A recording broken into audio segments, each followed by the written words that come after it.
Welcome to the FDA QRC Important Regulatory Updates from 2019 regarding electronic systems. This session is being provided as a recorded learning.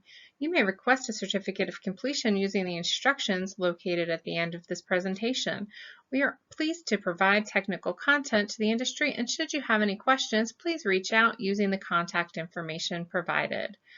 My name is Tammy Lesko, Project Manager at FDA QRC. I have worked in the regulated industry for the past 26 years. I spent time in sponsor companies, large pharma, small generic manufacturing, and biotech, as well as multiple international contract research organizations, an independent institutional review board, and a former FDA field investigator. Today, we will review information regarding electronic systems from 2019. We will highlight FDA guidance updates, policies, as well as information from MHRA and EMA. One thing to note is that electronic systems span multiple areas, such as manufacturing for pharmaceutical and devices, laboratory, clinical, pharmacovigilance, and documentation. So they are truly GXP. This means that this topic spans across FDA centers such as the Center for Drug Evaluation and Research, also known as CDER, the Center for Devices and Radiological Health, also known as CDRH, and Center for Biologic Evaluation and Research, also known as CBER. In September 2019, FDA released a guidance document for clinical decision support software. This guidance clarifies three main areas: the types of clinical decision support software functions that are subject to FDA's oversight, the categories of clinical decision support that are not intended to be enforced with applicable regulatory requirements due to the software's low risk to the patient population, as well as clinical decision support software categories that do not meet the definition of a medical device. In September 2019, FDA also released a policy for device software functions and mobile medical applications. The policy described in the guidance is independent of the platform on which they might run, are function-specific, and can apply across multiple platforms.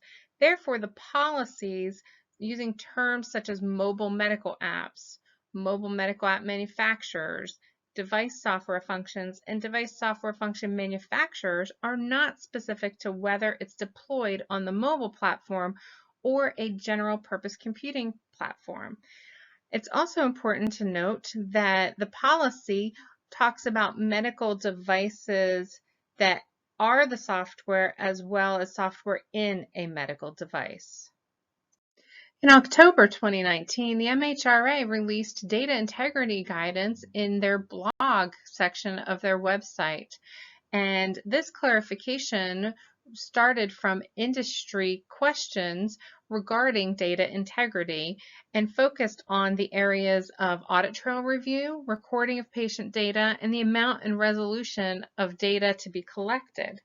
So the information here didn't have any new requirements, but just worked to clarify what the existing regulations, guidance, and expectations of the MHRA would be. So every organization really needs to determine how these will be applied and mesh this into their quality system. It should be noted that the data integrity guidance does not have any new statutory requirements for clinical trials or mandatory requirements for SOPs. In July 2019, the EMA released a qualification opinion on eSource direct data capture. Within this document, the EMA responded to 9 questions from industry in detail. Topics included information such as the EMA's view on eSource improving the quality of the data collected, the concept of eSource direct data entry in clinical trials and its compliance with ICH GCP guidelines, the impact of the eSource direct data entry concept on access and control of data during and after a clinical trial and its compliance with ICH GCP standards, and the maintenance of eSource data during and after a clinical trial. For metrics related to electronic records and signatures, in general, it's challenging to find consolidated metrics on this topic. FDA doesn't typically have Part 11 citations specifically. So some examples of 483 findings, you can see where this is applied. So for GMP, there is a finding on a 483 listing appropriate controls not exercised over computers or related systems to assure that changes in master production and control records or other records are instituted only by authorized personnel. Electronic signatures based on identification codes and passwords are used, but they do not meet the uniqueness and individual identity verification requirements of 21 CFR Part 11. Instead of the regulatory citation being for Part 11, it was for Part 211.68b, which was for computer control of master formula records. A GCP example is a 483 finding that informed consent was not properly documented in that the written informed consent used in the study was not signed by the subject or the subject's legally authorized representative at the time of consent. Electronic signatures based on are used but do not meet the requirements of 21 CFR Part 11. So basically, for an electronic consent form without Part 11 compliant signatures, the regulatory citation listed was for Part 50.27a for the consent form not being approved, signed, dated properly.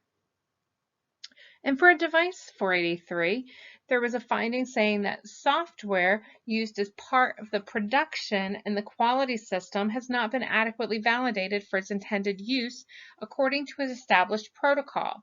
Electronic signatures based on non-biometrics were used, but they do not meet the electronic signature certification requirements of 21 CFR Part 11.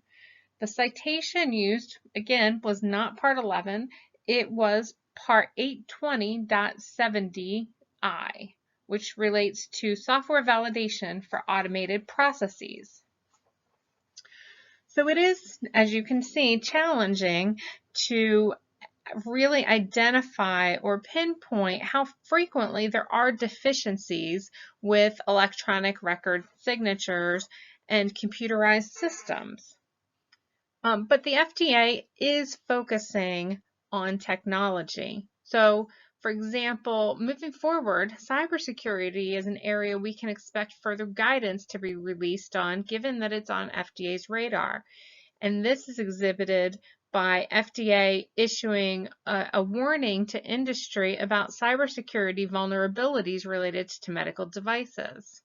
And there's an entire page devoted to cybersecurity on FDA's website. In addition, in 2019, there were a few updates to guidance for industry for globally computerized systems, but there are 4 guidance documents, particularly that focused on making electronic regulatory submissions in order to encourage technological streamlining.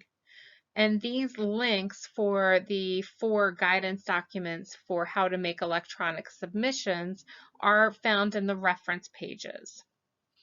And then also, as discussed, there were multiple regulatory agency clarifications focusing on technology. This is not unusual, and as the technical landscape continues to expand, we really can expect additional clarifications, guidance, and regulations over the next few years. For your quick reference, the websites referred to in this presentation can be found on the next 2 slides.